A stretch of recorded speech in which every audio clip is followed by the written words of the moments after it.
Morning, all Nimby here.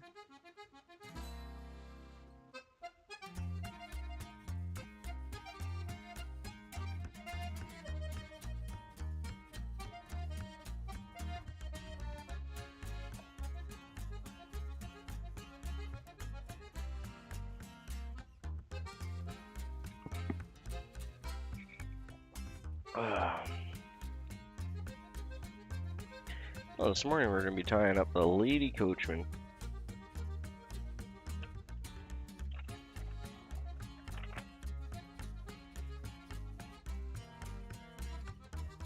And we're going to stick with our 6/0 Union Black.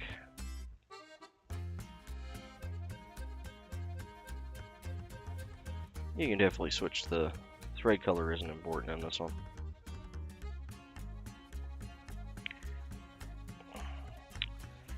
Really, my thread's kind of messed up. Let's clip that off. Start over.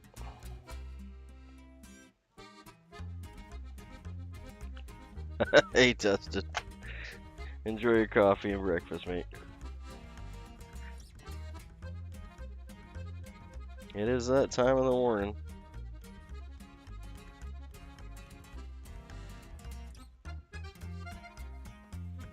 And for this one, I'm actually going to be tying it in about a bodkin width away from the hook point, because we're going to be doing a tip, a red tip to start off with.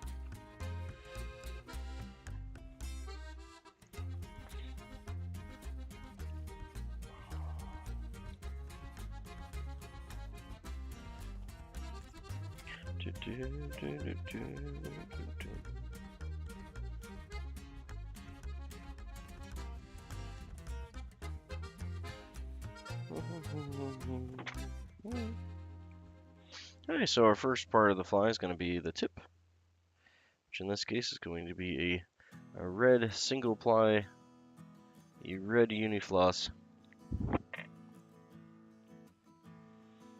Let's see if I can get that tied in without it getting frayed on us. Probably got a bit more here than what I need, but that's okay. Actually, let's get our, I left our thread on there. I'm just gonna tie this back to the actual point. That's where we want our tip to start. We're gonna run the tip from the point to the end of the barb. With this nice, slightly bent back hook like that. It's gonna look nice.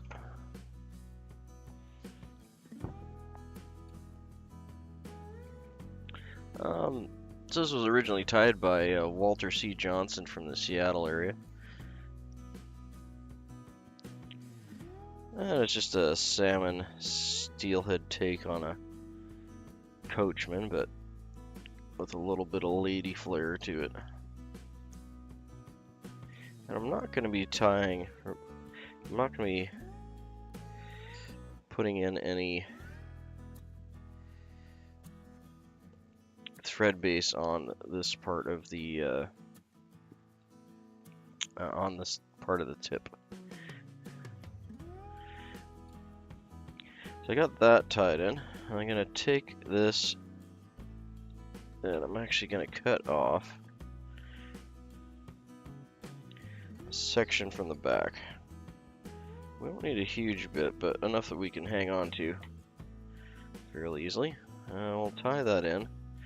Instead of tying it on the side, though, this one we're going to tie in right on the top here. Just going to get one wrap around it. Well, two. We'll go with two. And I'm going to pull it until those threads come down a bit. And I'm going to tightly wrap that in. There we go. So what this little extra tip that we tied in is going to do, it's going to get tied in, and then it's going to get wrapped up and tied in on the top. And you'll see here, it's almost like you do on the thorax of a nymph. And that'll stop the tip from sliding down the hook shank. You can completely avoid that step if you wish.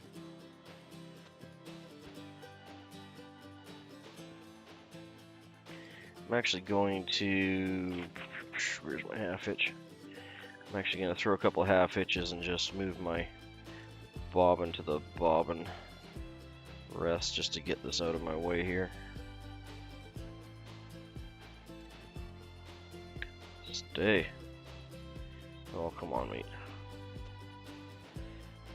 I want to keep my thread over here.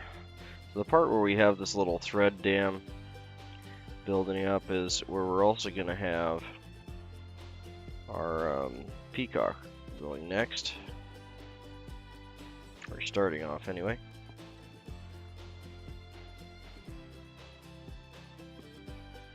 Well, there we go. Now we can have our bobbin out of the way.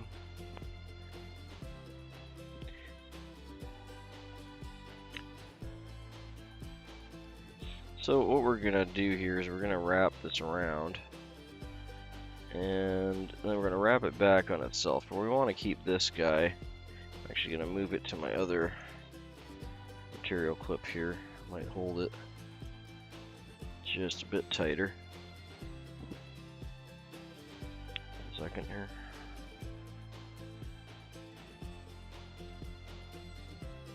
There we go. Okay. So we want to have that held somewhat tight. It doesn't have to be like crazy tight, but just so it's going to stay put. And then we'll wrap this down and back up.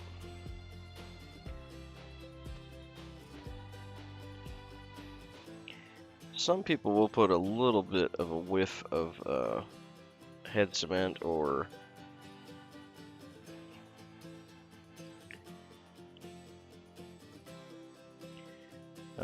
super glue on their tips to hold them in place. I don't like to because it kind of discolors the tip.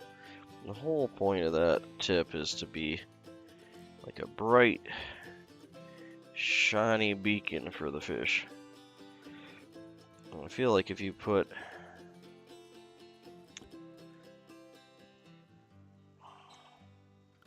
glue on it, even if it's just underneath, it really takes away from that. So we're going to use this other method, which is the overwrap. I find that works much better. And I also like the way it looks. Okay, so now we're going to wrap back up. Trying our best to stay smooth.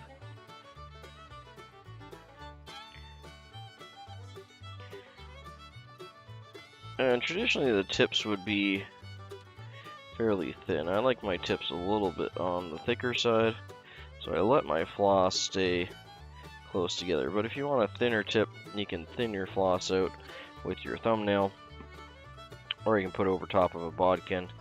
That'll cause the floss to flatten. You'll get a much thinner floss point. But I like this. I like the thickness that we got here going. Is kind of what I shoot for, generally speaking. I think it should be substantial enough that it stands out, if that makes sense. Just gonna throw a hackle plier on that if I can find one. There, this one will work. Not the one I was shooting for, but it'll work. Boop.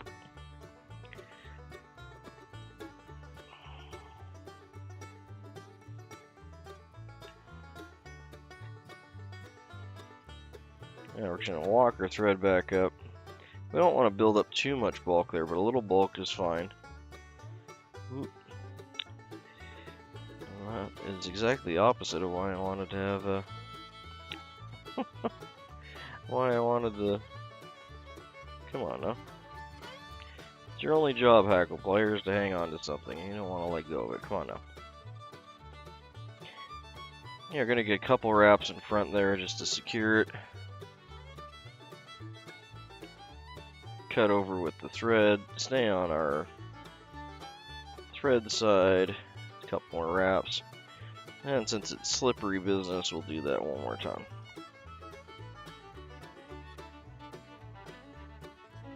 There we go. You can adjust the size of the tag to your hook size and liking. Now these are typically tied on a size 6 to a size 1. We're on a size 6 here today, so this one's a little bit on the smaller side. But there's nothing saying you couldn't tie this down quite a bit smaller than that if you really wanted to. Now we're going to pull this tip up, or the tip butt overlay.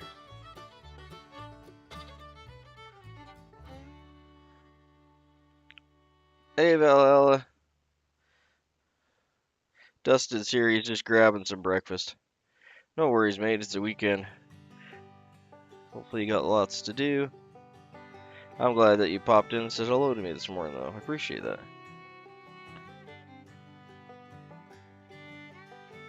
Never. That doesn't sound like you. So this we want to make sure it's fairly substantially taut, and then we'll tie it in nice. And what that'll do, it gives it a nice look too, in my opinion. It makes a nice smooth top there, which is really going to be the most visible piece. But what it'll end up doing is it'll stop that, and this is a common problem with really any tag, because there's nothing really holding it in a whole lot. But that overwrap will stop the tag. A lot of times you'll find it unwrapping. Thankfully I am. I don't know why. I shouldn't be. I want to be a night person. Especially as I get older.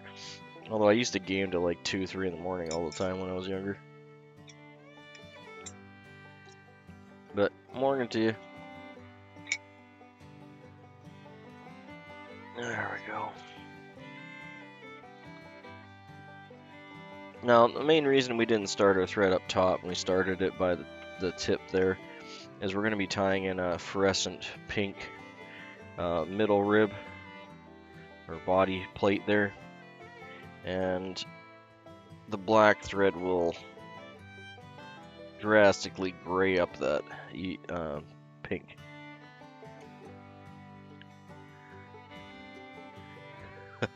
I try. I know I'm one of the few kind of morning tires, and I don't tie in the morning for that reason, but it works with my schedule and my family and my life, so here I am. If I could stay awake at any point in the day, I really do enjoy streaming late, like late streams. But here we are. I've been actually really enjoying these morning streams. Kind of gets my day going. I get up, make my tea, light a fire. My fire really cooking this morning, to be honest.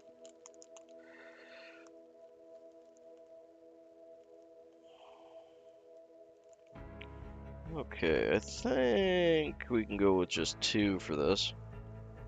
I'm just gonna do 2 peacock fronds for the next part. If I'm wrong, I apologize, but we'll see how much of this we can get going here. Yeah, I'm gonna grab another frond. That one's kind of damaged. Well, that's cool. It's always good to hang out with Dad. I should give my dad a call, actually, now that you're mentioning that. See what he's up to.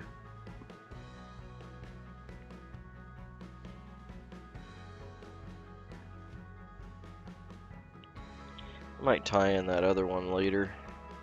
This one's also shorter. We don't need a whole lot because we're just tying in a butt fluff here. We're going to take this and use our finger or thumbnail. We're going to drag our thumbnail across. I can hang up to it. I'm going to drag our thumbnail across and it'll break at a certain point. And that's the brittlest spot, so. And it can be up front, can be back. You never really know. It always still surprises me, even though I've done that probably thousands of times by this point. Sometimes you're like, oh, you're a little brittle one, aren't you?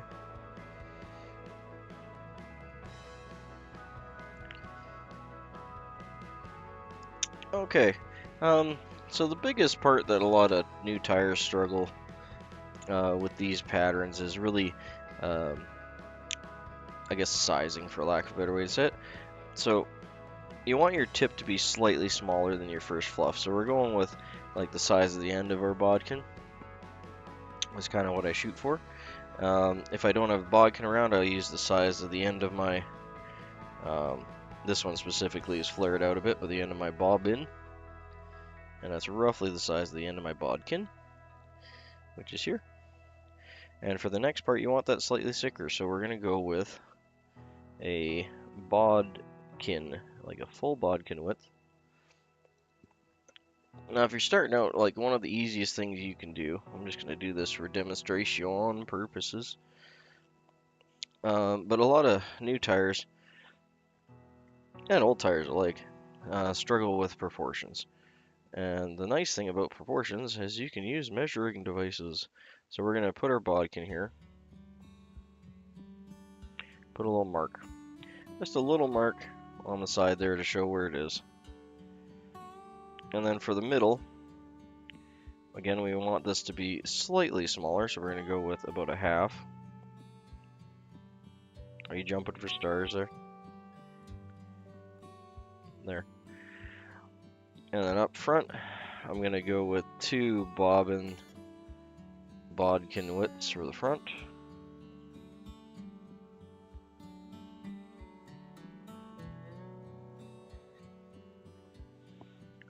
There you go. You want a few more stars to play with, mate?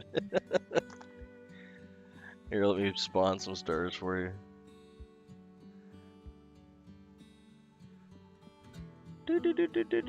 Good luck, go nuts.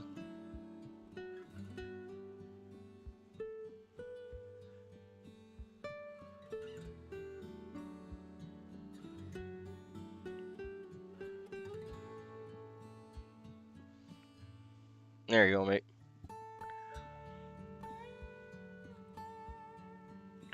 Okay, so I put the marks on my side, and of course you can't see them, so let's rotate that. But now you can see the marks that I made on the hook there. So we're going to bring our peacock all the way up to that first notch. We're going to do our pink to the second notch in the center section there, and we're going to give it a nice little poof collar of peacock up front, and then we're going to have our wings and our under beard after that. So if you have trouble, that's a really quick way to keep all your flies consistent too, right? And you don't have to use a bodkin necessarily, it's just, you know, you probably have one of these on your desk. And it's got different measuring points that work with a lot of flies, so in a lot of cases, it's really easy to use that as a measuring device. But you could use anything from a ruler, you could use your scissors. If you're tying some odd size things, you can get your scissors to the whatever size you want, like this, and just move it across and mark it. You don't even need to put marks on the hook itself. I generally don't, but if you're new, that'll help you because you'll be aiming right for that spot. So we're gonna pull this back and fletch up. Yeah, I don't think it's terribly accurate. Thankfully, it's not running like a government weapon system or something. It's just Stream Deck. Okay, so we're gonna wrap this up. One thing you can do too, actually, that helps with these is bring your thread back, and then as you're wrapping, your thread will get pushed ahead with your peacock, and it'll keep everything in a neat order for the most part without a lot of trouble, and then you'll get a nice floofy peacock butt like this here.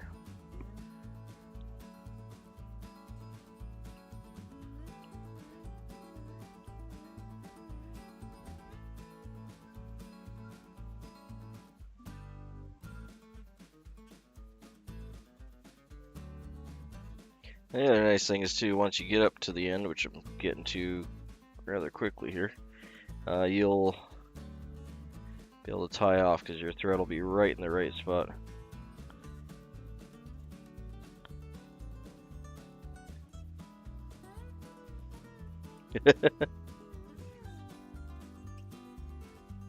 Well, they're probably using the stream bot for to run it then. I shouldn't make fun of the stream bot. It's actually been working pretty good for me.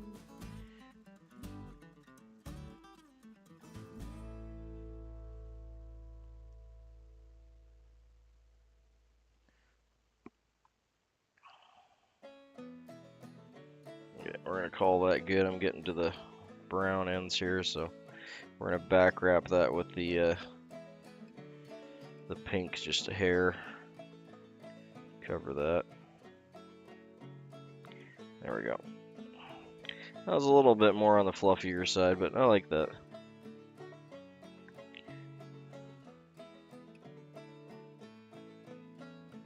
There we go.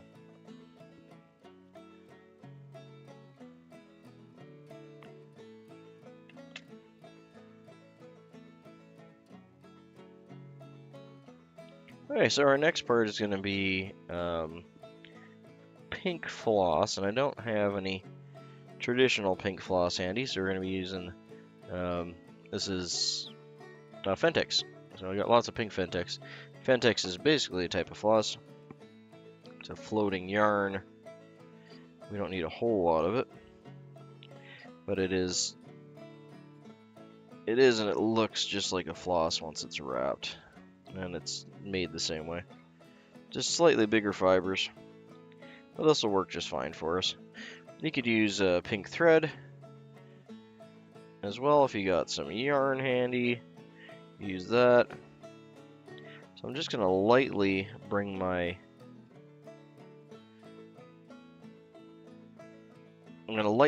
thread up in an open spiral. Oh, not worries. School always has to come first, right? So I'm gonna just do an open spiral there, and I'm gonna do a real couple tight wraps right here. We're gonna end it. I'm not even gonna worry about the tip end being tied off. I just want to make sure that this is, you know, securely tied in, and we'll leave it there.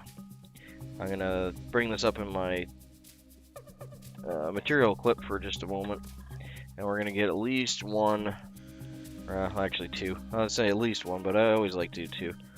1/2 hitch really is like a half a knot. It's like that first knot that you tie your shoes with. You know, if you just left that alone, it would let go. But as soon as you do a second knot on top of that, of the same type, it's not gonna undo. And our mainly reason we want to do that is just to keep that tension there. So this part up front here is gonna be our next peacock curl, and this is gonna be our pink. We just left a very light thread base there, so that's not going to affect our coloration. We're going to do a wrap all the way back, and I'm just going to do this by hand. I'm not going to bother with the rotary. And then we're going to go a wrap all the way back again. Like I said, I'm just going to slightly... Oh, I friggin' love pork butt. You lucky bugger. And like I said, I'm just going to wrap back, do a slight over wrap. We're going to let this thin out, so you can see how it's flattened out a bit there. Just for this last wrap. The rest of it don't matter.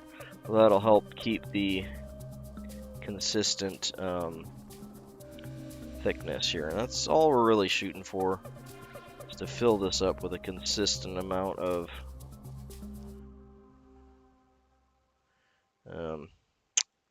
material. So we don't have like a huge lump. We just want it to be fairly together in pink. So let's do a securing wrap there. I'm gonna bring this up, and it should kind of pop it up to this side for us. There we go. And a couple wraps, secure it, and we'll cut that off here. That's why I wasn't too worried about that poof, because we're gonna end up with another poof, and we'll bury the two of them together. With most steelhead flies, you want to at least be mindful, if not paying attention to all your thread wraps.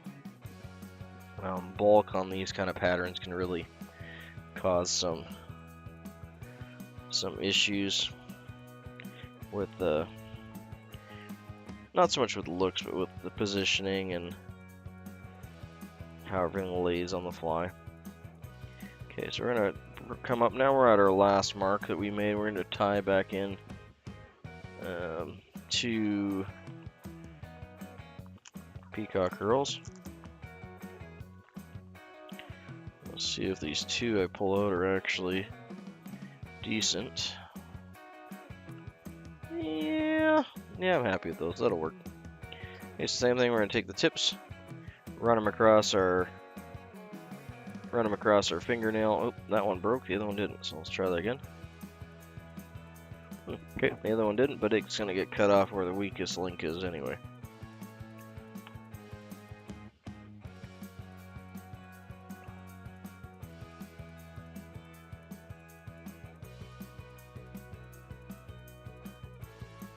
Yeah, smoked pork butt that's like candy. Ugh. Can make myself sick on that.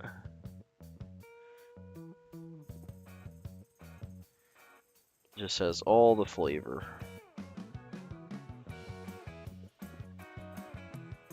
Okay. Now we're just gonna bring these and we're gonna stroke them backwards. Make them all happy and floofy. That's one of the reasons I like tying them in by the tip instead of the butt. So it's thicker at this end. And if you tie them in at the tip, as you're working the material, you'll stand the little fronds up. You'll end up with a, I don't want to say nicer, but a fuller,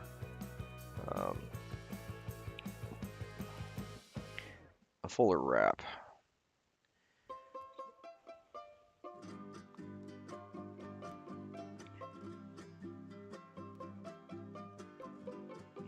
That's true, it is a good bit of work. But that was what makes it special, right? It's kind of like a turkey dinner. It wouldn't be special if it wasn't a whole bunch of work. That's going well, mate. Thanks for coming in. Thanks, Rich. Good to have Rich and Grub in here, too. Ooh! And as I said that, I let go. Okay, let's redo that. Bad Nimby, slippy fingers. No, don't do that.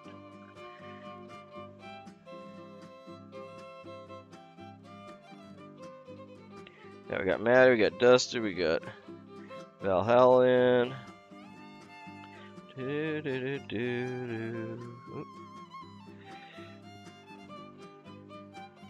Come on, Peacock, behave yourself. There we go, it's a little better.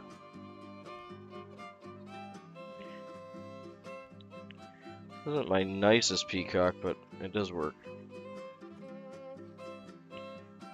Yeah, I managed to get it all tied in without a hackle plier.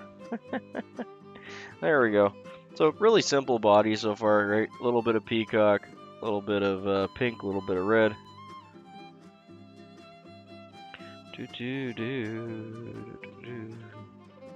There we go. Okay, body is fini. Which calls for some tea.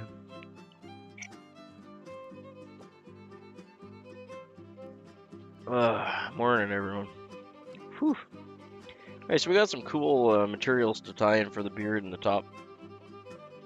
I'm gonna be using this lovely kind of purpley pink wine color. It's a small game rooster cape or saddle. I think it's saddle, actually. Sorry, small game rooster saddle. And then the piece de resistance. Nice big shock of polar bear hair. This stuff is so cool. So I know I've gone over this before with other streams, but this is a nice piece for demonstration. So if you look here, you can see along the edge of the fur, and you'll see this on seal too, actually. But you can see how it's black underneath. And you're like, that's a bit weird. Polar bears aren't black, they're white. Well, actually, polar bears are black. Their hair is actually clear. And what this does is this acts like millions of little fiber optic lines, and it'll take the sunlight and bring it right down. Yeah, it's a Lady Coachmen. I didn't even have to look up to see if that was a dusted comment or not. I fully appreciate that. Alright, well, you can see that the skin is actually black. So one of the cool survival methods that the polar bears have is they can literally stand out in the Arctic in the sun, be camouflaged because they're, well, white, but all the sun that's hitting them is being directed down these fibers to their black skin, which is absorbing the heat. And I thought that's so cool. You really don't hear about that much, like how often you get that close to a polar bear. But yeah, they actually have a black layer of skin.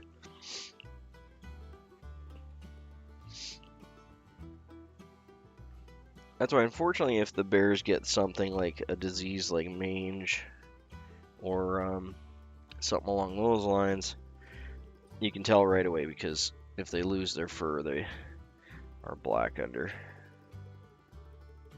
But I just thought I'd throw that out there because I have this one piece is particularly.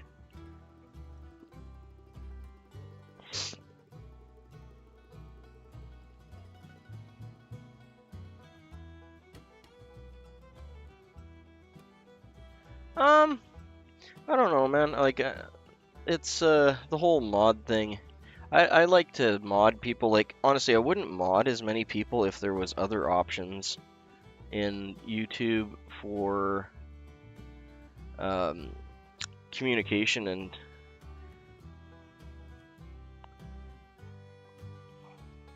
yeah, I think it's a bit hard when you're sitting there smacking stuff with a hammer and it's right. But the main reason I mod so many people myself personally, everyone's got their own little deal, right? But the main reason I mod so many people is it's a way for you guys to connect too, right? Like if in YouTube, if you were able to just right click on someone's name and go to their channel and sub, or go to their channel and leave a message or whatever, I probably wouldn't bother modding so many people because I don't really need the mods to act as mods, but it lets the whole community connect easier, and for me that's the most important part of the whole mod system. But if they were allowing people to do that without the mod system, like I said, I probably wouldn't mod as many people. But yeah, in the end, I don't really care one way or the other. But it would be nice if YouTube allowed people to connect across without being a mod. I'm not really sure why, that's locked behind the mod wall. So that's what we're going to go for the wing. This is going to be a little messy, so I'm going to try and clean that up a little bit here. Oh, that's cool.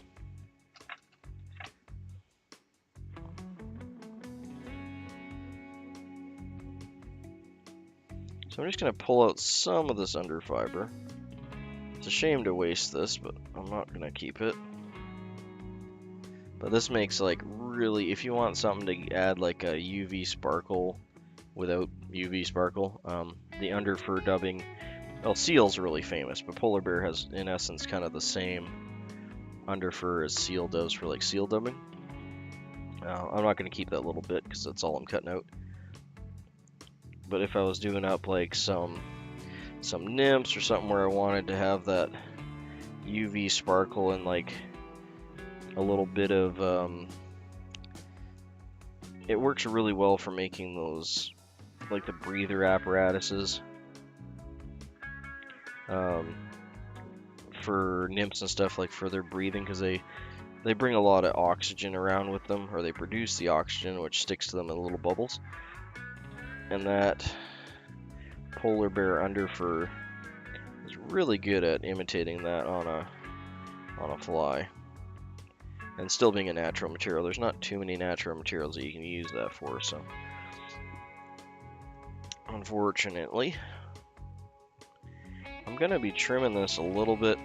I got all the underfur out of there now, as you can see, but it's really dense and fuzzed up on this end here, so I'm gonna be pushing that back and then just trimming that off, or it's gonna make a really thick head on me, and I want it to be right about there. So just to preemptively keep my head a little cleaner, I'm going to cut that off. You can see how much thicker, I can feel it more than I can see it, but you can see how much thicker that little bit of that end piece flares out quite a bit. and the material thickens up right before it gets to the hide.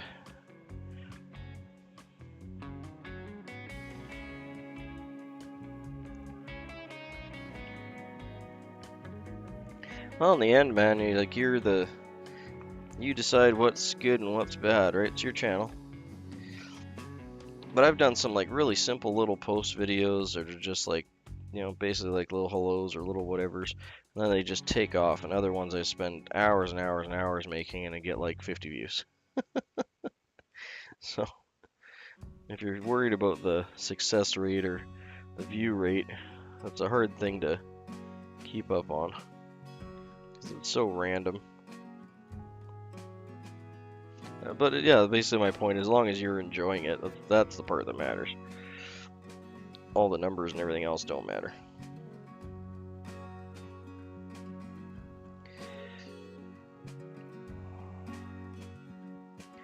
Okay, I'm just gonna add just a drop of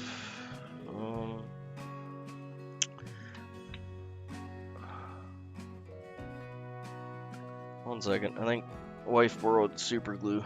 Let me go grab it. 1 second.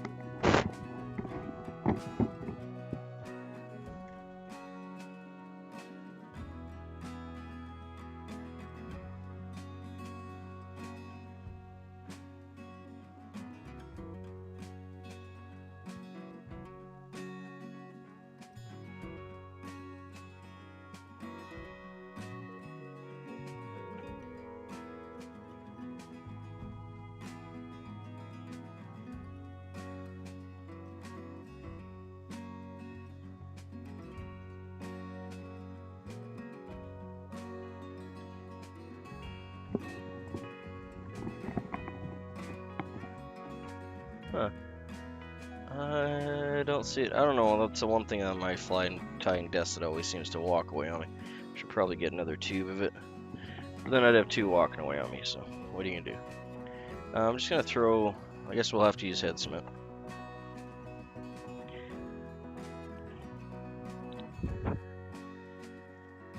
Yeah, it really is true.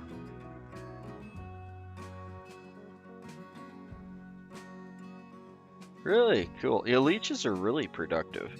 I don't tie as many leeches as I really should because they're a really cool pattern. They're really, really productive.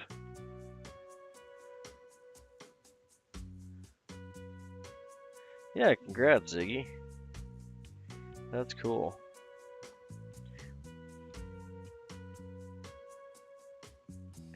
I'm still waiting for we're actually supposed to warm up again, unfortunately. I was really hoping to get out and do some ice fishing because it just kind of cooled off a bit. But this week it's supposed to go up to like +7 again, so it's like, as soon as we start getting some good ice formed. Normally by this point in the year we'd have like 2 to 4 foot thick ice. And like we do have some ice out there. The one lake, the bigger lakes are completely open with no ice, which is weird for this time of year. But the other ones, the smaller lakes, there's ice, but it's really kind of hit and miss. Like it's pretty dangerous, to be honest, because you'll get parts where it's got nice click black clear ice and other parts where it's all white and mushy with a lot of air bubbles. So we're gonna have to wait for this to, unfortunately guys, we're gonna have to wait for this to cure a little bit.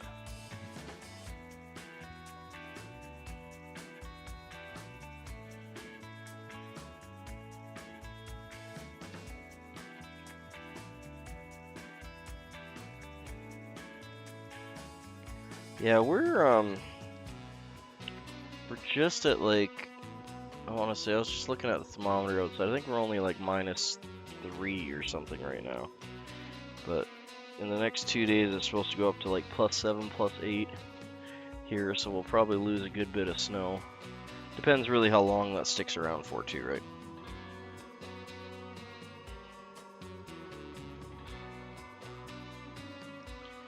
Well, try and not get head cement all over my fingers, but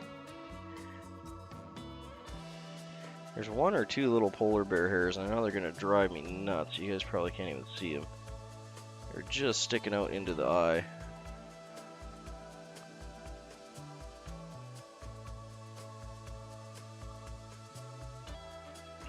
Eh. Yeah, there's no way I can really cut those out. They're too small. Polar bear is such a cool fur. It's like tying with like monofilament fly line. It's crazy stiff. Really extremely durable. It's just really neat stuff. It doesn't dye worth anything though. If you have any dyed polar bear, it generally washes out. It doesn't take dye well. So that's why I generally just have white around. Really? Yeah, I wonder if the whole area, like, if it's just going to be a warm spell going through. I don't know if that's good or bad. We haven't gone through much really cold weather this year, which normally I think is good because I've been seeing like a good bit of grouse and stuff around, and the grouse are fat. They're just like bulbous little things. No worries, Valhalla. You have a good day. Get all your weekend chores done and everything, eh? Always a pleasure to have you, my friend. Okay, so I'm going to flip this around. We'll get the beard done. I'm just waiting for that head cement to stick in there a little bit. I already got a feather pulled out here. So what we want to do is use not quite the very bottom fluffy stuff here. This part can go. So this little bit can go. We want the stuff just above that.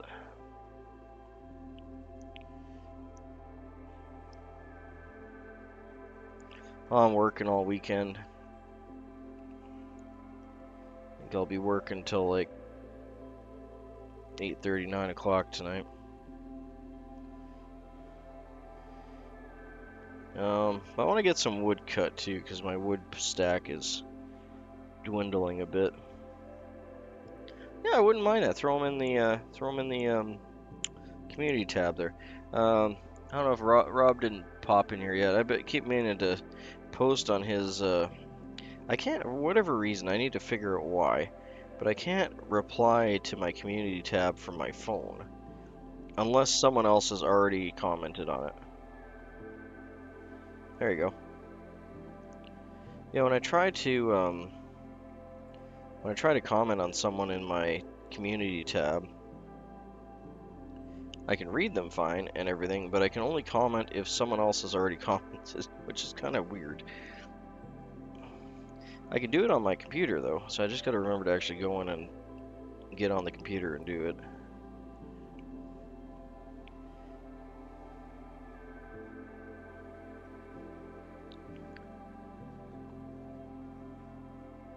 Oh, cool! Yeah, that sounds like a great thing to do. So this one here, we're going to want to leave it fairly short because we got such a long gap took. I want it to kind of end up just after that last butt fluff there. And I'm going to try and do... a... Come on, thread. Behave yourself. Try and do like a little bit of a soft wrap to pin it down in the right spot there. There we are. That's not bad. I was gonna see if that's enough of a beard. I think it actually is. I don't think we really need to go too crazy with the beard on that. I was gonna add a little bit more, but I think that'll do. It is supposed to be a, you know, subtle lady, feminine version of the Coachmen. Yeah, I'm just gonna nip off those rachis ends because they're a little bit on the thicker side.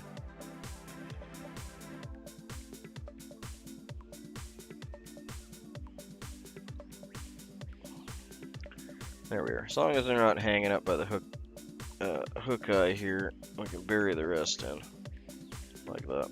So we're gonna build our head up now. Got one fiber. I'll deal with it after we bury it in, so I don't pull anything else out. Just gonna kind of medium thread tension, just start burying these guys back.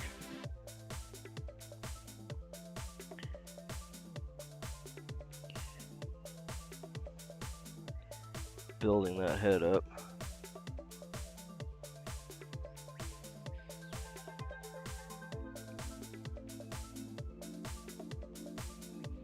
A little bit of head cement on there. Thought I was a little more careful than that, but apparently not. Alright, so now we're just going to make that nice kind of football-shaped bulbous head that I like. A little more thread in the middle and then just evening it out on the sides. Hey, thank you.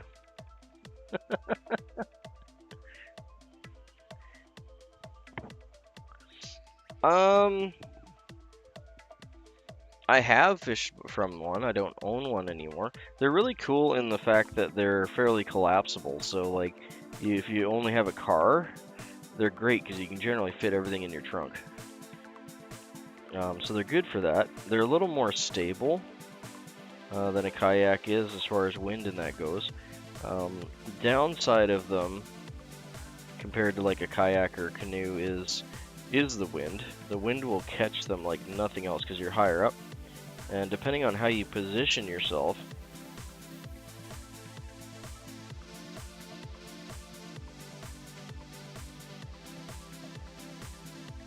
yeah, they're awesome. The only thing I would say for them though is if you're fishing in an area that has a lot of wind, that you bring some dampers. So basically what a damper is, it can be anything from an empty bucket with a rope, or you can make your own or buy them that are made out of, and basically like a decent rough fabric, and it's like the equivalent of like an umbrella, and you throw it in the water behind you, and it'll act as a water anchor to keep you from moving around as much. The main reason is because if you're pointing straight into the wind with the pontoons facing into the wind, then you become a big sail, right? And it'll push you all over the place. And then if you're sideways, now your profile's small, but the pontoons are big, and it'll push you along. So with a canoe or a kayak, your profile is kind of the same whether you're left, right, or into the wind, and you can kind of compensate for it a little easier. So that would be my only thing, is that if you're in one and you're in windy areas, the wind can drive you nuts. So either anchors or someone put the actual name, parachute anchor. Thank you, Stardusted. That was my only negative experience with them. Otherwise, they're awesome. You can carry them, you can bring them into small lakes. You know, you can get really up close to docks. You can power them with your feet, of course, or you can power them with oars. So you got like a lot of options with them, right? So not throwing any shade on them, they're a really awesome thing. I prefer them too. I find that they're a little bit easier if you're fly casting to cast in one over, say, like a belly tube, because when you're in a belly tube, you lose that like 2.5, 3 feet of height. That allows you to make a better loop, right? And if you're around things like cattails and everything like that behind you, having that little bit extra height will allow you to get it up over top of them if you really need to, if you want to risk it. And you can see things better too, just like you're not up that much higher, but it's like just that little bit, just that couple feet that you're up over a belly boat. You can see down into the water on the angle that you're on a little better, especially if you got some decent polarized glasses. And you can see the fish, and you can see movement, and you can see insects and stuff. You know, you can just generally see the environment better, and it's more enjoyable because of that too. But yeah, the only downside I've had with using them was the wind will just push them all over the place, and in weird, wonderful ways that is hard to compensate for. Thank you. Yeah, it's a wonderful little fly. No, do not eat cat. Lots of videos of people trying to do that. Don't put them in your mouth. Ironically, they are edible, though. their pollen actually has a lot of medicinal value and extremely high in vitamin C and vitamin D. So if you're ever stuck somewhere, you can always get the pollen when they are pollinating. Okay, so we're gonna cut that off. Throw some head cement on there and some lacquer. Good to see you, Yoshi. Be right with you, mate. Just trying to get figure out where my thread is. There we are.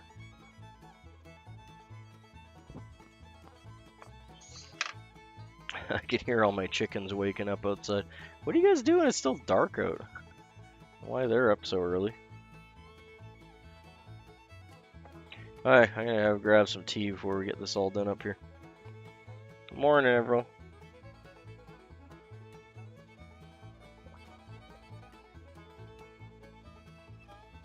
Robert's there. Hey, yeah, Robert. Sorry, man. I read your post in the community there, but for whatever reason, my app won't let me post or reply to things on my mobile. I have to do it on the computer, and I was working all night, so didn't get a chance to do that. I will get to it though. I have read them. I can post if someone else replies to it. I can reply to their reply, but I can't make a new reply, and it's really irritating. I'm not sure why that part's broken. And I know it's my phone. And I've even tried uninstalling and reinstalling the app and all that fun stuff, because it can be rather annoying when I want to reply to someone. But on my other phone, my Samsung Neo, S Neo, which is an older one, it works fine. So I'm not sure if it's my Android version or what's going on there. But yeah, just didn't want you to think I was ignoring you there, Rob.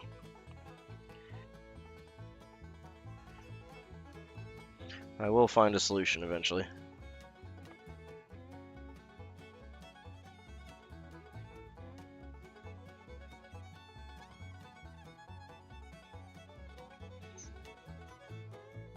Yeah, one thing me and the wife do is we go out generally in the fall, but depending on when the old ones get a little ratty, we collect cattails for the house. We have a couple vases that we keep some in, just because we like them. But one thing you can do if you want to keep some cattails, that my wife came up with and I thought was brilliant, is you spray them with hairspray. Like, you need a pretty robust hairspray, but I think what's the one we were using? It's in a black can. Anyway, if you use a cheaper hairspray, you just have to do several coats of it, but just give them a really good soaking, and you got to be careful not to, like, there can't be any nicks in the cattail part. It's got to be perfect, right? Because if you have any nick, it's just like an apple. Eventually, it's like a bruise. It'll spread. But as long as they're perfect, spray them down with some hairspray. Let them sit for a bit. Give them another coat of hairspray, and then they'll harden up and they'll be fine, and they won't they won't do their normal thing that they do. And you can keep them in your house as a cool little decoration. Oh, here, you want to jump for some stars? Let me spawn you some more stars. You guys can all jump for them.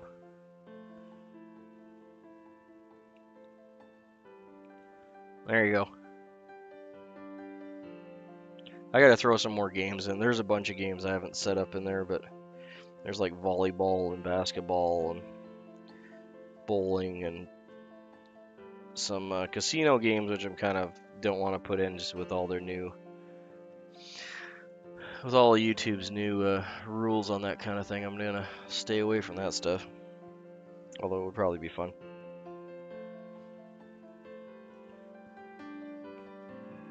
There we go. Yoshi's just tall enough he can just stand there and just collect all of them with his head. That's funny.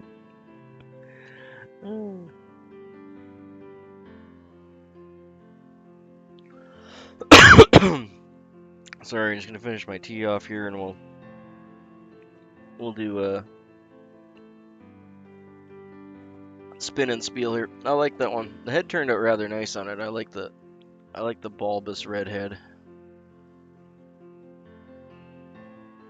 Yeah, I want to try and I need to spend some time make some a better little background. Or that one's kind of grown on me because I put it all together and everything. But I'd like to do some different ones, like maybe seasonal theme, like winter, blah blah blah, winter, spring, all that kind of thing. But that requires some free time. But I would like to do that. Thank you. Yeah, I really like. I love it when the heads like turn nice like that and like a little bulbous round thing. That just makes me happy. The polar bear is a little. The polar bear's hair is a little bit, but that's polar bear for you. You can't really tame it too well.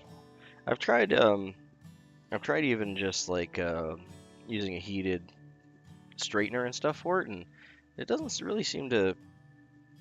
It doesn't seem to do much. So it just is what it is. It's kind of like calf tail, although you can tame calf tail a little better. Alright, so just give me a moment here. We'll do our spin and spiel. I don't have a lot to say on this fly.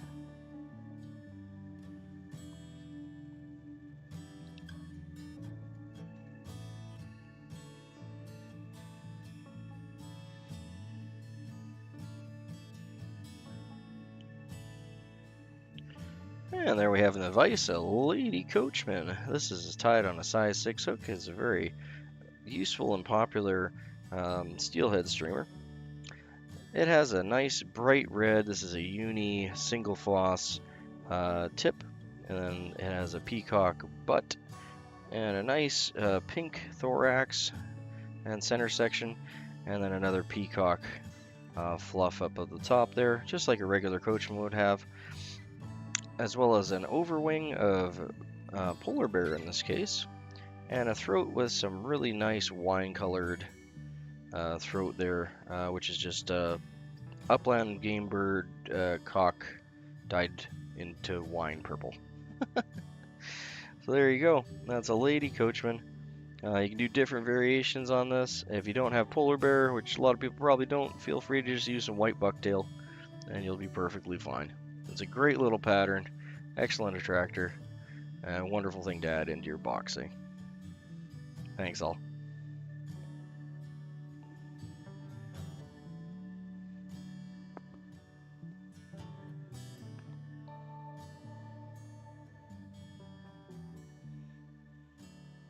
Yeah, it's kind of like a dwarf female. They have beards.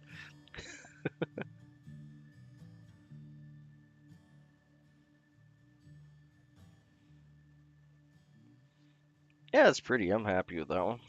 I think the only thing I might have changed on it would be to thin out and it's hard to tell with polar bear. I might have thinned the wing out a bit. But the whole point of the wing is to act as like a shucked wing pattern or whatever up top, and that's gonna grab and throw a ton of light, so it's probably more effective like that, even though it looks a little more messier.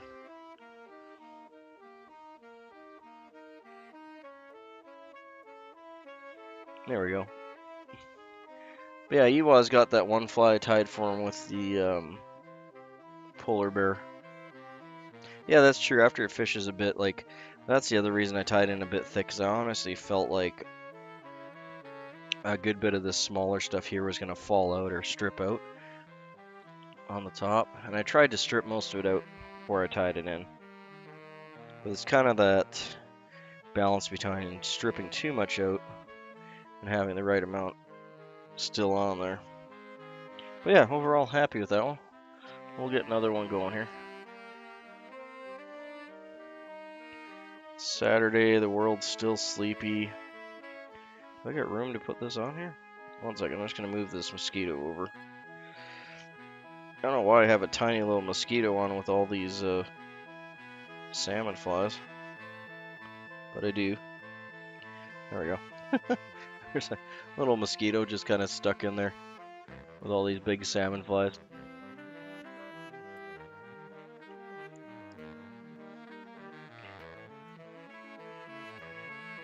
Thank you.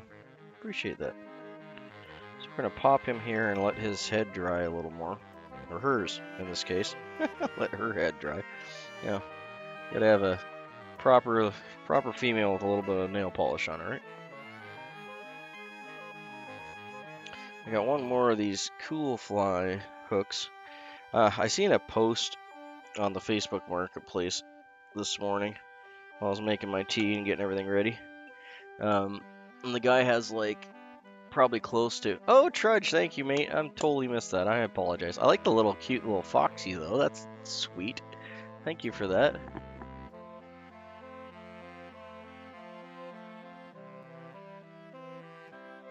That's cool. I haven't actually played with how to get all the little icon dealies.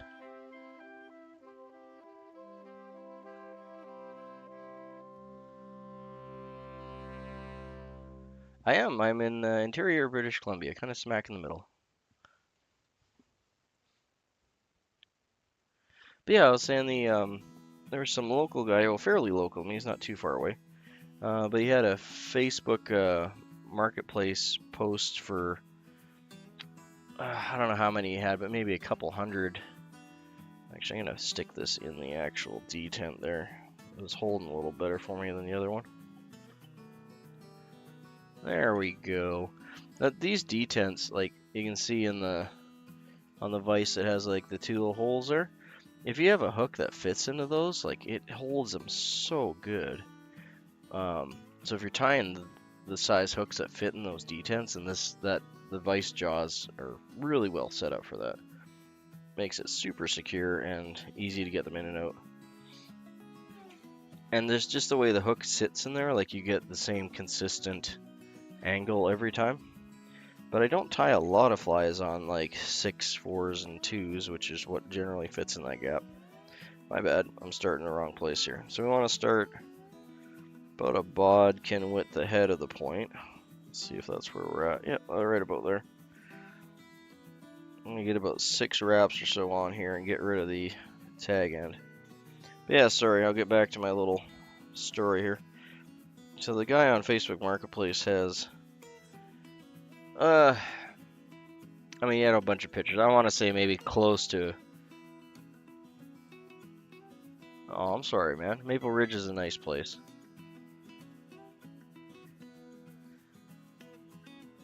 Good luck.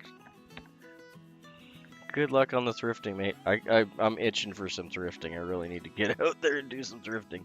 Oh, it's been a bit. Good luck on the thrifting. Maybe you'll find something cool, mate. And thanks for the super chat. I really do appreciate that, man. I know you work hard for your bones, and it really helps me keep the channel going and get giveaways and materials and everything like that. On that note, like I was saying, the guy on the Facebook Marketplace, he had, I don't know, got to be close to like 100 boxes of old Mustang hooks and different, all different hooks. Like, he just had the boxes, so I couldn't really see exactly what hooks they were.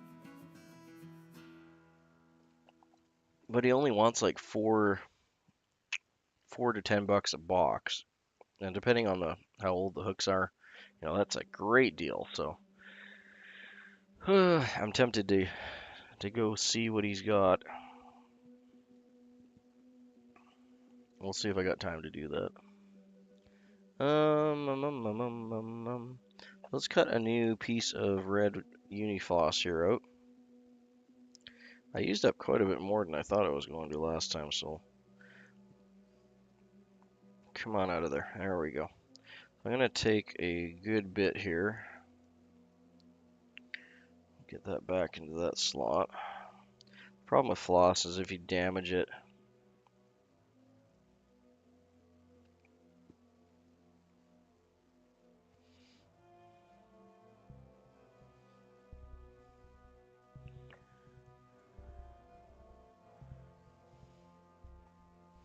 well, that reminds me, I'm gonna have to get my son, I gotta check the regulations, but I think it's his first fishing license year.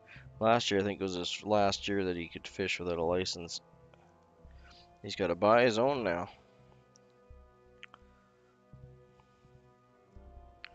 Poor booger.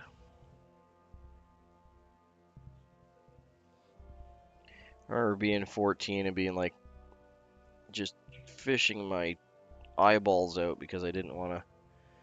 I wanted to get the most as I could out of that year before I had to go and buy a license.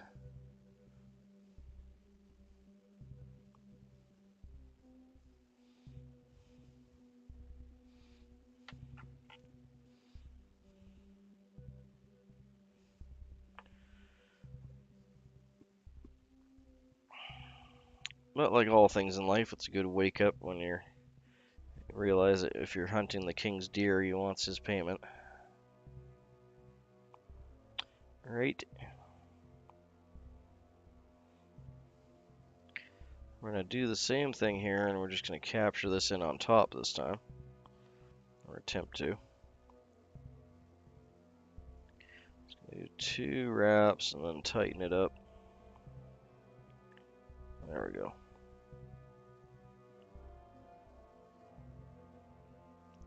And some nice firm wraps to hold that in. Because it's a little bit on the slippy side. We're going to hold that back. Get that in the material clip. It's just a spring. Ooh, come on now.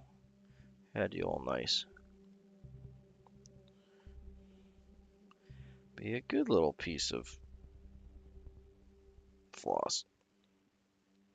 Get in your home. Get in there.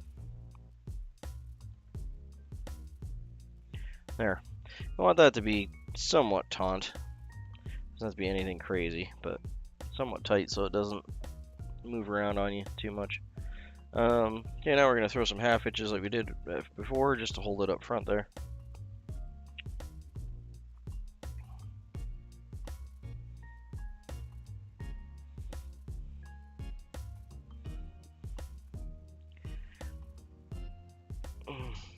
It's getting to the point where I might just want to walk down to the big lake and actually do some fishing in the open water. If I can find a spot where the ice hasn't formed around the edge, I might be able to do that.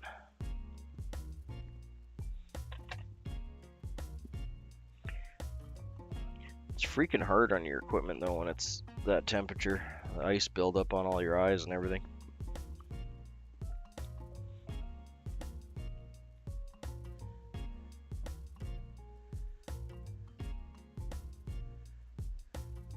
Aw, thanks, Maddie. It's always good to help the younger guys out because they're the ones that are gonna be taking this all over from us, you know. They're the future of this whole thing. So the more we can do to keep them engaged and enjoying any aspect of the hobby, the better. Thanks, Maddie. You're like super generous, dude. Like I said, I personally think it's really important to keep the youth engaged with, and not just like fly tying, fly fishing stuff, but just really anything outdoors. If they have a respect for something, they're more likely to appreciate it and protect it in the future.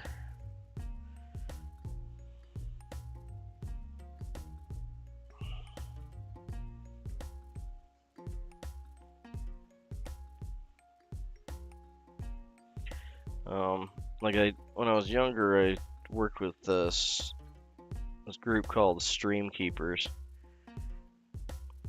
and we would go out and it's not glamorous or anything, but we'd go out and pick trash out of all the creeks and rivers. And it makes a huge appreciation, like when you spend a whole day picking garbage out of a creek, for like how much damage, just like a, soda cup or a pop bottle, how much all that stuff adds up in nature. Definitely doesn't make you want to litter. We were doing one area that was actually fairly close. It was like literally just outside the city limit, like by 20 feet or something, like just outside the city limit. And we were cleaning up. We're cleaning up the creek there, and we had a good bit of us. I think we had, there must have been at least 25 or 30 of us. And we had numerous pickup trucks and things like that, but we actually had two. I managed to coordinate with the city and get two dump trucks, or not dump trucks, garbage trucks, like city garbage trucks. And we worked the whole day, all of us, and we filled up both city garbage trucks and like 7 pickup trucks of garbage. Everything from like parts of cars and fencing and all sorts of weird stuff. We had 2 biology officers there too, and a fish and games gentleman, to make sure that, because it is spawning habitat, and that's why we're cleaning it up. And the part that upset me is we were there working our butts off for the whole day, you know, and the fish and game and the biologists were volunteering their time too. They're not being paid or anything. It's all a volunteer thing for the betterment of the environment and the fish. But we do all that work to pick up all that trash, get it all loaded, and then part of the deal was, you know, the city would allow us to get rid of the refuge and dump it off. And then we go to bring it up there, and they wanted to charge us full amounts for everything. And it took me a good while on the phone arguing with some people in City Hall there and with the refuge department to allow us to dump this stuff off. And that really kind of upset me. I was like, dude, we just, you know, we realize that it's not technically in the city boundaries, but it's like, because we were literally like 20 or 30 feet, like the city boundaries, maybe 20 or 30 feet from follows the creek. And since we weren't in the city, they weren't going to accept the garbage.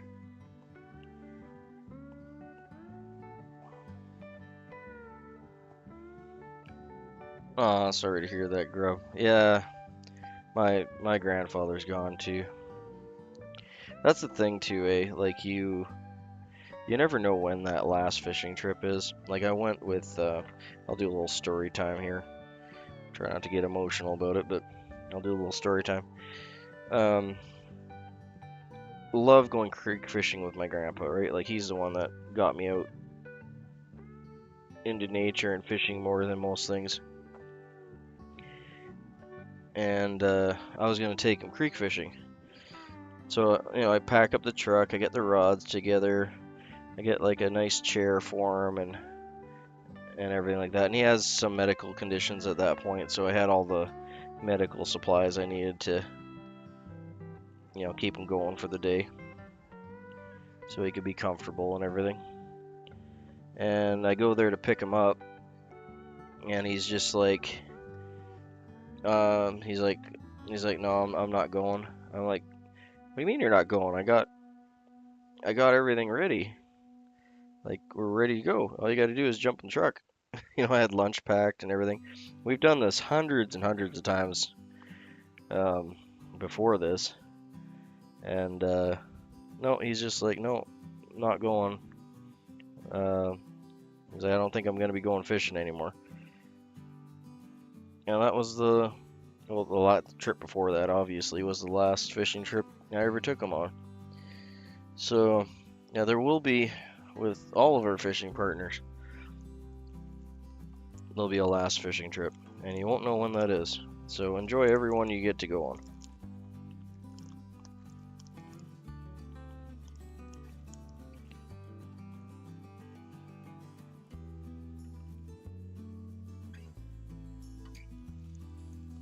And I'm just gonna get some peacock curl here.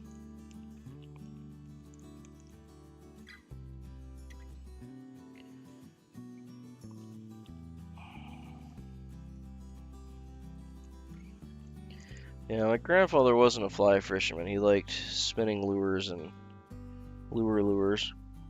But if it wasn't for him taking me out in the bush all the time, and we'd hike into these small little BC creeks and stuff, we'd be the only people around for miles. But yeah, if it wasn't for him doing that, I wouldn't likely be, you know, enjoying what I'm enjoying doing now. So I appreciate all the effort he put in. That's what I was saying, like with Maddie, you know, helping out the younger generation. That's where it all starts. So it's super important.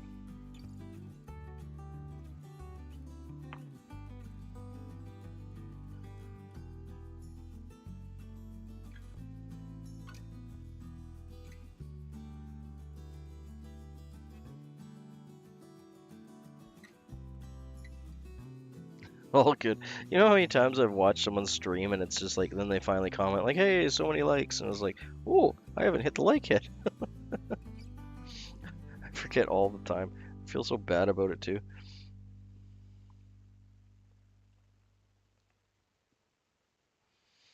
I actually got to the point where I actually started getting the habit of making a comment like, you know, like number whatever when I first jumped in, just so I could remind myself to actually do it.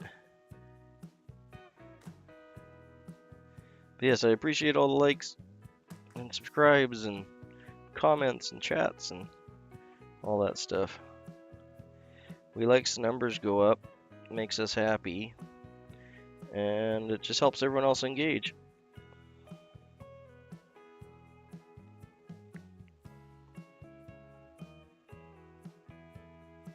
Yeah, that's cool if you got materials from your family, that's important. A lot of materials I have are from my father-in-law, so and I know which ones are which, and whenever I tie with them, it makes me happy. I know he's looking down and appreciating that they're turning into flies. So that's why we collect all this stuff. We all want to see it turn into something, right? We don't want to just see it sit in a box or in a cupboard or whatever.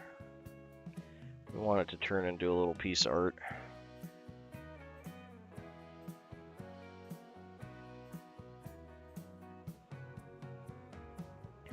Why aren't you laying the way I want you to lay? What's going on here?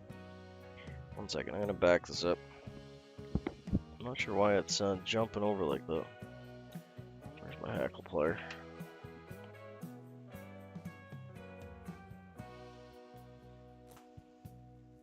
It was going really good, and then like right there, like a little dead spot. Could be some damage in the hurl, but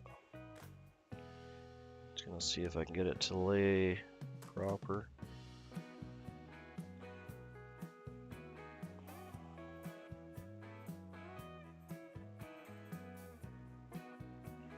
Yeah, not really sure what's going on there. It looks like it should be wrapping, right? Might have like a little thin spot in the hurl, but it looks okay. Just gonna try twisting it up just a hair here. Stop it from separating if that's what it's doing. Okay, that looks a little better.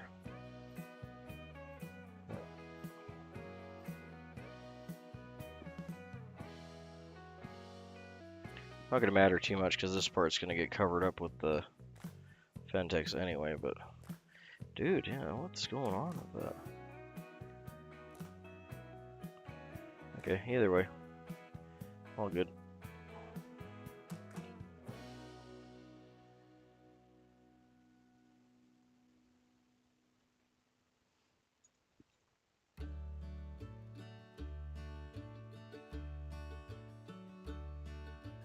Thank you. This one or this one?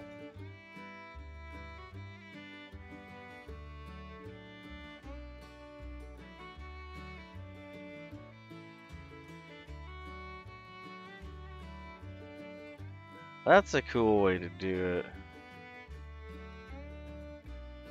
Actually, the old guy that was kind of teaching me how to fly cast originally, he did something similar, but he was using these like hula hoops, which was a lot bigger than a garbage can lid. If you can hit a garbage can lid, you're doing pretty good when you're starting.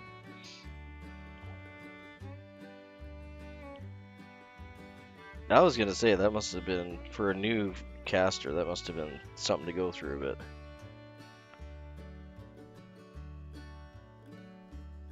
Well, good for you though. Good for him too. Is that teaches you the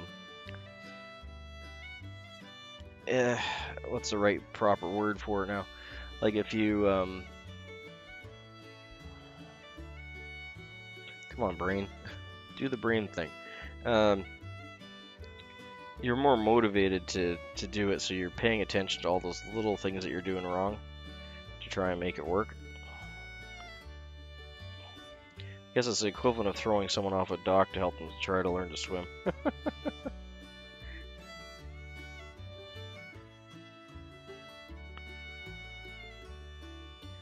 Okay. Not gonna worry too much about getting that puff tied in.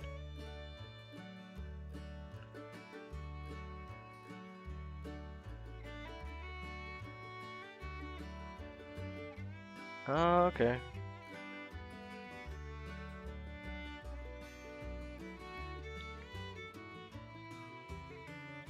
Yeah, I could definitely use some brushing up on my fly casting for sure. Especially with winters here, like you go so long without casting that it takes me a good day or two of mucking it up to get the feeling back. But it is kind of like riding a bike, like you do get it back.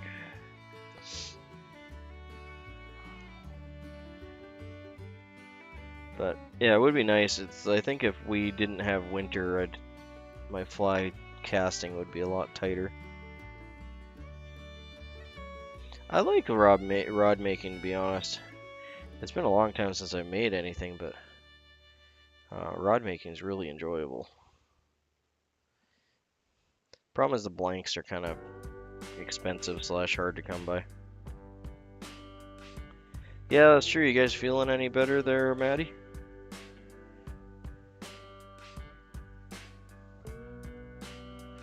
Well, having a sick little one just is rough. It's not cool. Really, it's been a while, man. Jeez. Yeah, that's all you can do. Make him as comfortable as you can. His body will fight it off eventually, but does it ever suck to watch a little guy go through something like that?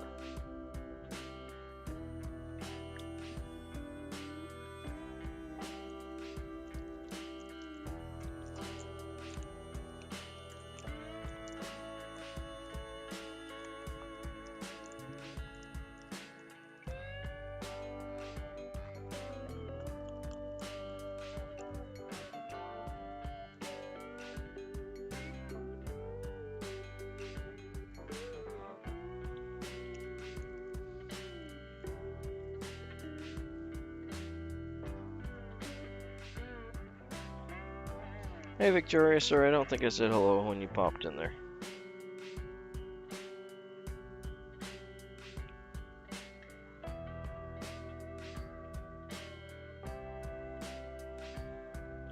Hey Doug, I got your email. I replied back to you. I'll get that out. It won't be moving until Monday, but I'll get that out to you. I forgot how weird your guys' mailing system is there. Yeah, lung stuff just sucks. There's nothing worse than not being able to breathe proper.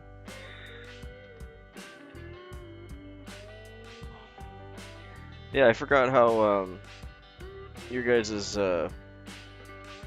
mail / address system is so different than the rest of the world.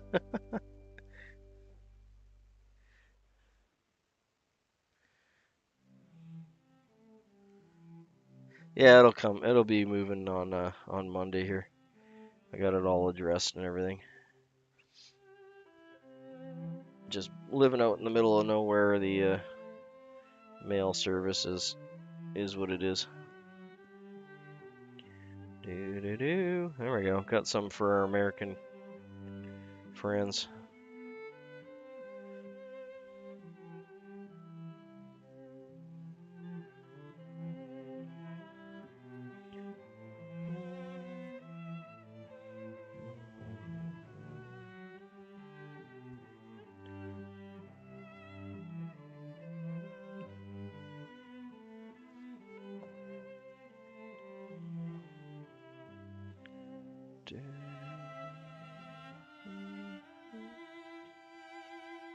Okay, we'll have to get some more polar bear out. I'm gonna do the polar bear first, and then we'll do the... I'll have to use the head cement again, so we'll give it a minute. That section I pulled from seemed to do pretty well, so we'll try and get the next section.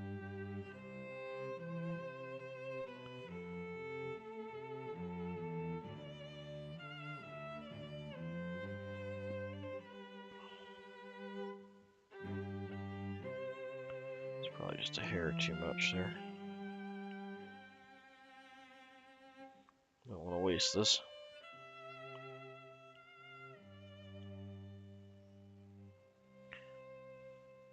I think that's so cool that the polar bears have black skin. You would have never known unless you were this close to a polar bear.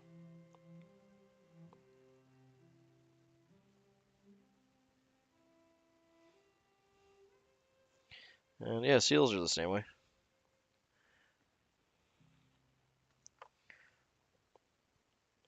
Just give me a moment to clean this guy out a bit.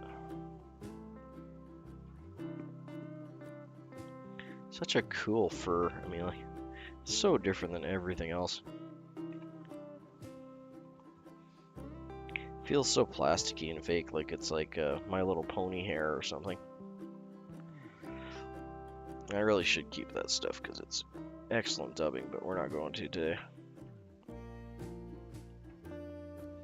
Boop.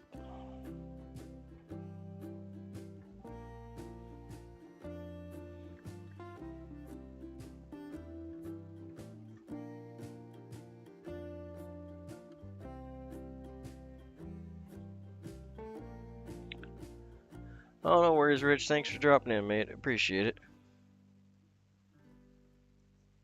You have a good morning. Hey, enjoy your weekend. Trying to thin this out a little bit. It's so poofy. Sorry, guys. I was just doing it by a trash can, so I didn't make a big mess. I always have to tie with white materials when I'm wearing all black. It's like never-ending poof. Really?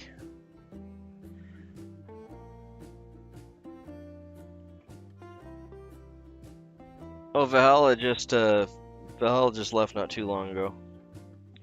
He had a bunch of weekend chores to get going on, but he popped in, had his morning coffee with us. Speaking of morning coffee, let me grab my tea.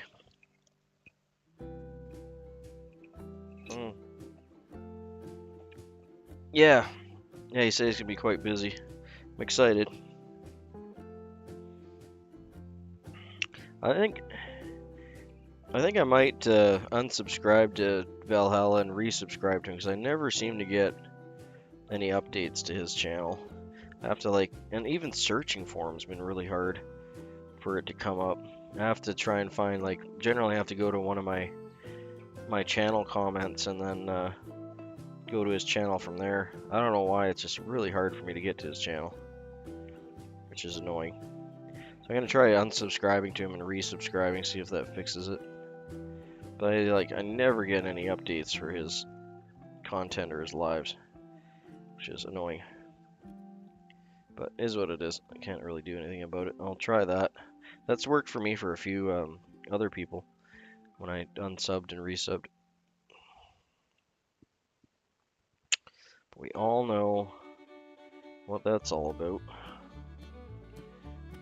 Okay, I'm gonna tie this over top of the eye, and I'm gonna be pulling it back just a bit as I tie this in. Now you stay where you are, buddy.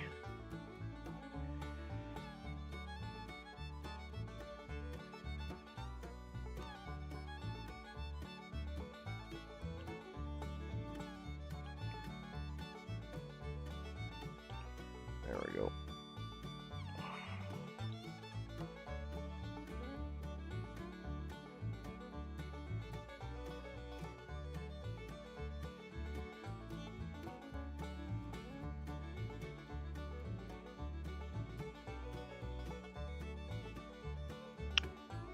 She's a bushy one.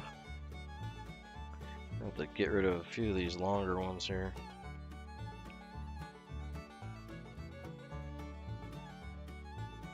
Yeah, hopefully everyone has a good day. I gotta work today too.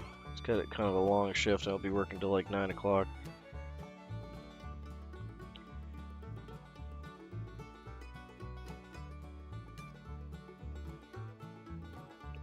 Actually, yes, that's very, very good.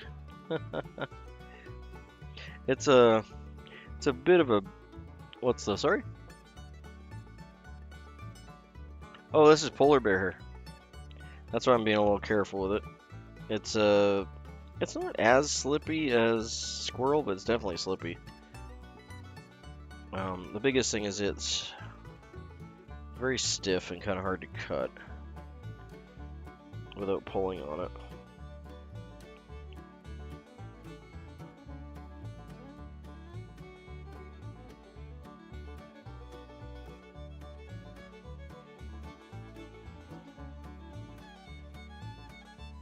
I'm just trying to get it away from the eyeball.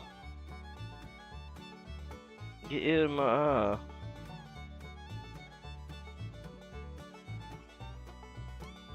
Didn't quite pull back like I wanted it to, but you know, it's close enough. I'll be able to fix that up fine.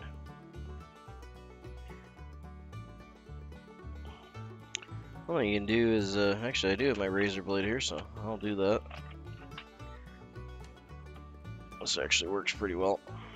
You can take your razor blade, because you don't want to dull your scissors up over the,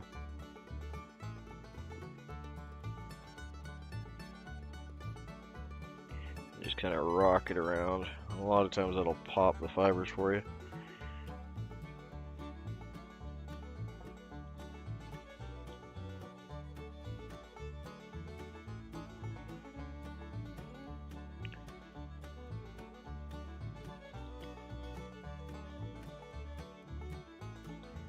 Yeah, I would normally do, but the polar bear hair doesn't really melt, or it doesn't act the same.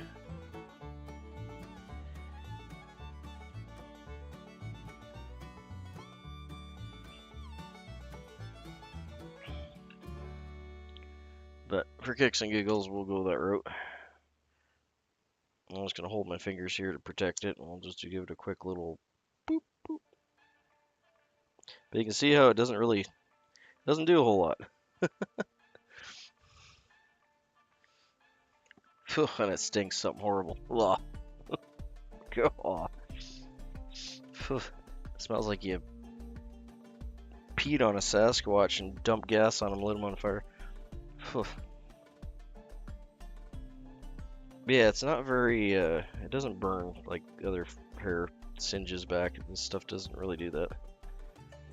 And it almost like melts a bit. Like plastic. Oh, that stinks. Actually, hold on. I was gonna put a dab of head cement there. I forgot to do that. Let's not unravel it too much. Oh, yeah, it's bad. It stinks real bad.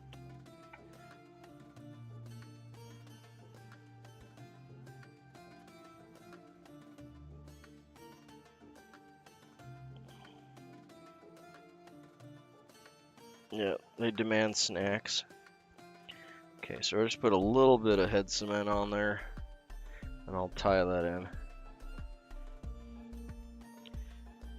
Yeah, if this was like bucktail or something, yeah, for sure. Bucktail binds up real nice. Or melts real nice. It's almost like marshmallow. I like doing bucktail. You gotta be careful though if you want to keep it. Like if you're doing like a muddler or something and you're burning the head, you gotta be a little careful. But in my mind, it always acts like marshmallow. You know, when like you're toasting marshmallow and you get that like, there's that even point. It wasn't outlawed years ago, but there was. I have the tag here actually. There's a gentleman in town, locally, or not in town, my town, but close enough, that has a license to sell it, and it's all old hair that was harvested a long time ago. But there's his tag. I don't have it in frame there. There's his tag. Unique fishing products, see if I can get his number to show. Liquidlace.com. He also does Liquid Lace as another product that he does, which is a cool product. It's basically like ribbing for fly ribbing. But he has the license to sell this. So that's where I get most of mine from. He's been doing it ever since I was a kid, so I got some older stuff from him. Unfortunately, he's retired this year, so this is the last of it. So I bought up a number of packs. Well, and this one had, I think, 5 square chunks of polar bear in it for 18, which in my opinion is a really good deal because like you said, you just can't buy this anymore. But one of his older packs, like this one's really old. This one's blue, but you can see like that it doesn't hold dye well. You can see the dye even coming off of this. But this works really good for steelhead and salmon flies, adding a little color in. But yeah, for the most part, you're right. You can't just go and buy a chunk of polar bear anymore. But he has the contract to sell them and the license and everything, and he has a legitimate online business that's been around forever. You might still be able to buy some stuff from him online if you want to check out his website, which is liquidlace.com, I think. Let me get that tag again. I'm pretty sure it was liquidlace.com. Let me throw that up for you here one more time. Yeah, liquidlace.com, 250-376-6641, unique fly tying products. And he's got a number of other things that he does. He's a really cool gentleman, to be honest. But he is retired now. This is the last year he's selling this stuff, so I'm not sure if he can ship it out. I'm assuming he can't ship it out of country, but if you're in Canada,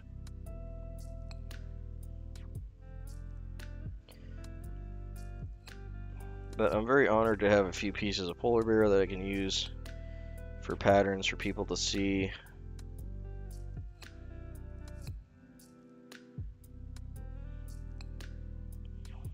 Yeah, it's very true. That's why when I had a bag with 4 or 5 chunks of it for 18 bucks, it was like, hey, yeah, take my money. Oh, I dropped my feather.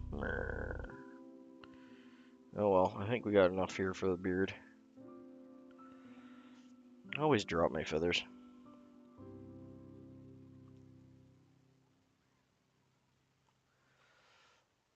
But yeah, I was very happy to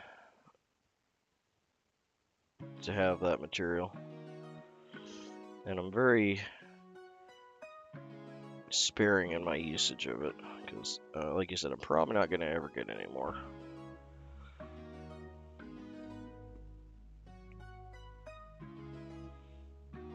So if I am going to use it, it's going to be on a traditional fly like this that calls for it, that would actually benefit from it. Like with a steelhead pattern like this, it would. You can definitely sub it out for white bucktail for sure, but it's hard to describe. Like when it's in the water, it's completely different than bucktail.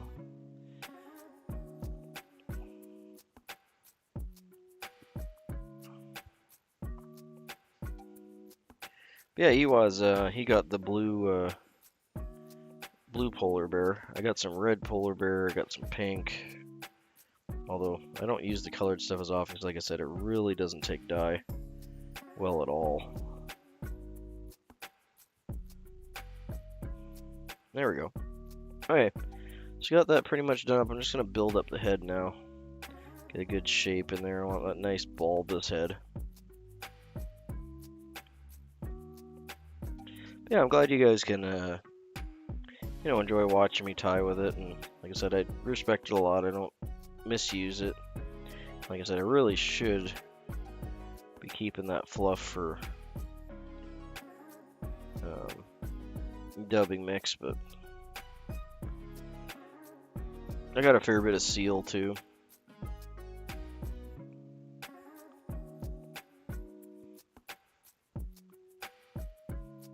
Seal's not as hard to come by because I use seal a lot in clothing, so somewhat often, although I wouldn't say fairly often, when you're thrifting around here, you'll come across a pair of old boots or gloves or a hat. You know, it's got a big patch of seal on it. And that's an easy way to obtain some. And legally and all that stuff too, because it's an old vintage, you know, piece of clothing.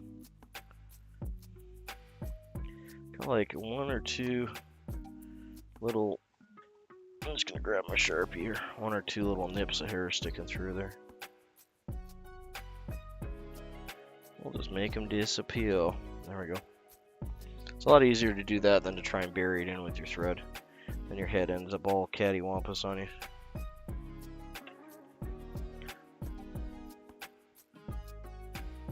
Yeah, the lighting doesn't do this justice because it just makes it look like white hair.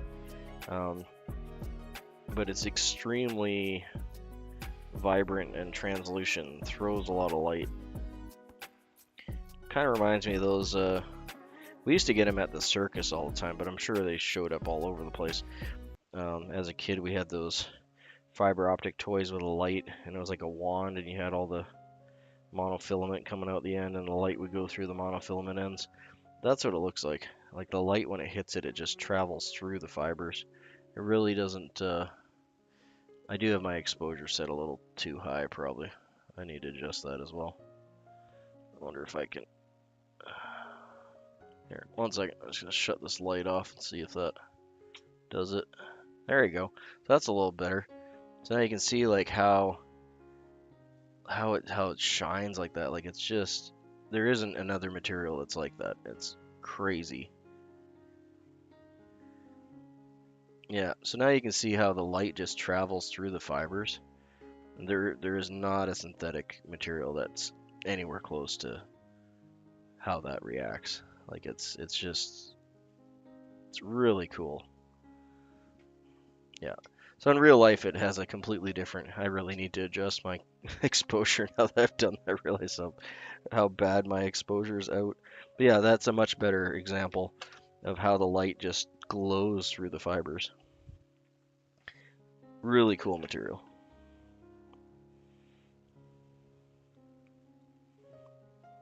You can imagine how that acts underwater when it's moving around and catching the light coming through the water from the top and everything.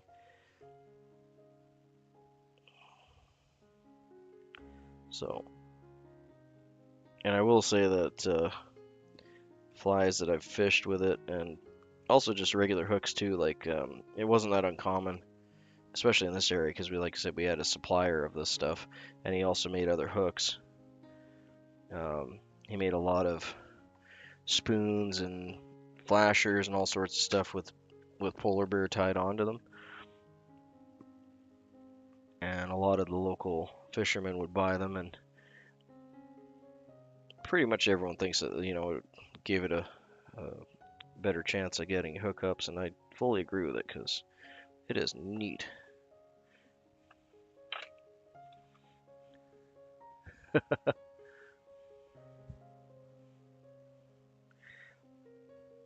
But the rocks were so cool.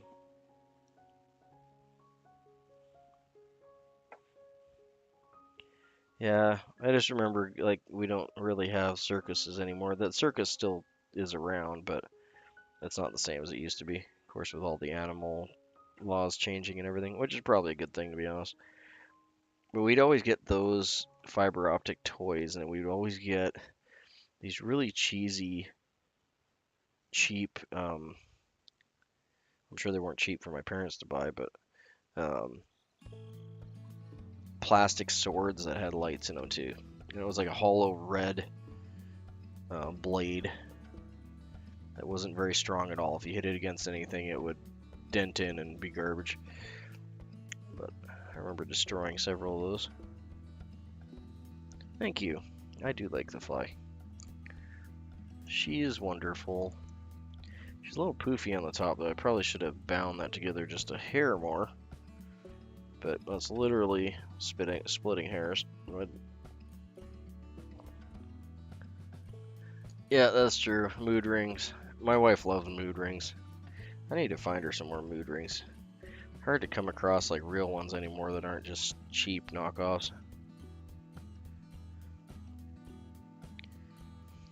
Yeah, who doesn't like some mood jewelry, right? I even had a mood pendant for a long time that I wore for a good while.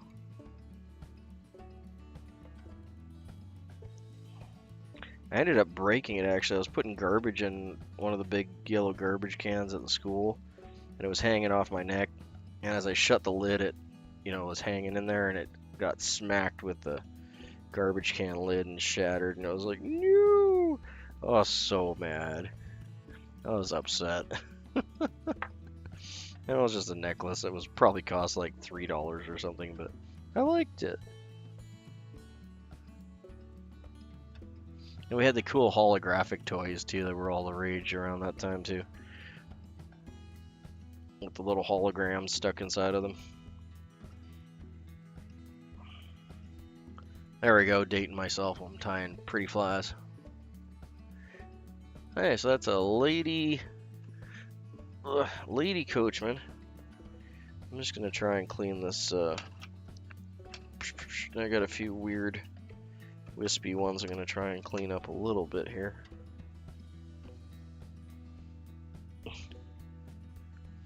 Hey, Weeman. Oh, did you drop your coffee, mate? That sucks. That's true. You would never know. It was impossible. It saved many a marriages. There we go. That's a little better. I think that's about as good as I'm going to get. You can't really do a lot to tame this stuff. There we go. Okay, so I'm going to do my little spin and spiel the same as the other one. Just be a moment.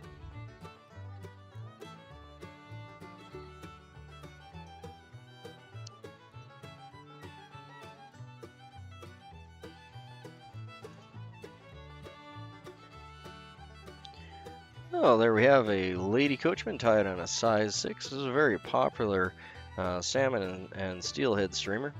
It was originally tied by Walter C. Johnson in the Seattle area. That's a really good variation of a regular Royal Coachman. Just made a little bit lighter, a little bit more feminine, with a little red tip on the end, peacock, and then pink floss, some more peacock, a nice wine-colored beard tied in, and some polar bear on the top. You can substitute the polar bear for white bucktail just fine if you don't have any polar bear. The polar bear is such a wonderful, beautiful material. Excellent little fly. Add a couple to your box. Gotta have a little girly pattern in there for the girls. That's a Lady Coachman.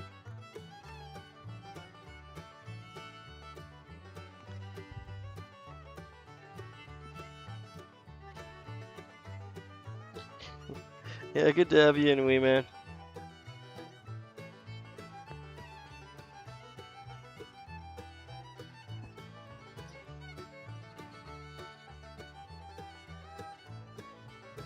Yeah, happy with that. Hopefully you guys enjoyed that. That's a fun little pattern. I always like all the Coachman patterns. Really have a soft spot for me because that's what I, started tying on, and they're just really effective up here. No worries. Yeah, all the Coachman variations are. I enjoy tying all of them. They're really effective. They work really well. They're fun to tie. Different variations in skill for everything from the floss to tying in multiple sections for the body and the overwings and the beards and the hackles. Oh, poor sticky Weeman.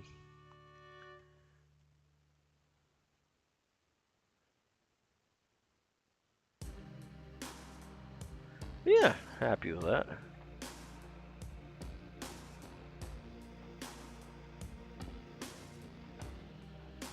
Okay, so I'll call it for today. I'm gonna get up and get some breakfast for the kids together. Lights, the sunshine's finally coming out. That's probably why my exposure's blown out a bit, because the sun came up and I had it set for darkness. I'm gonna have to adjust that because eventually we're gonna be getting lighter every day. So I keep telling myself though, it feels like it's getting darker. So, more than all, we'll do our little shout outs here. I'm just gonna get this guy in his little happy home. I need another quirk, getting this guy filled up. There we go. There's our ones from today. Where are they? There we are. Those two. There's our ones from the other day, and some blue charms. All nice steelhead stuff. Yeah, I'll just do our little shout outs for everyone. So I just want to thank Jack Pepper for stopping in, Yoshi Bay Fishing, Doug, Wee Man, Stardusted of course. We had Robin, but he had to go, and yeah, good luck on the woolly bugger display. Hopefully that helps some kids out, and just new tires in general, right? I think that's rather cool. You'll have to send me, if you don't mind, drop me a picture. You can either throw it in your community tab or mine. Wouldn't mind seeing that when you're done there, Dust. That'd be cool. Who else do we have here? Am I missing? I don't know if I said Valhalla. We got Maddie, of course. We had Grub drop in, who's starting off. I had Rich, was new. I think that's everyone. Yeah, I'd like to see that, Dust. That kind of thing, you know, just makes my heart sing. I like anything to do with the little ones and just new tires in general, getting into the hobby. That's where my heart's at. So I would definitely like to see that if you get the time for it. I would thoroughly appreciate that.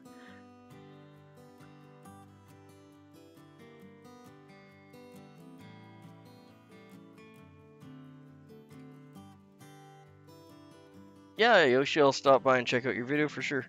I'll have some time this morning before I get to work here. If not, I'll watch it while I'm at work. Thanks, mate. You guys have a good morning. Thanks for stopping in. Always appreciate you guys hanging.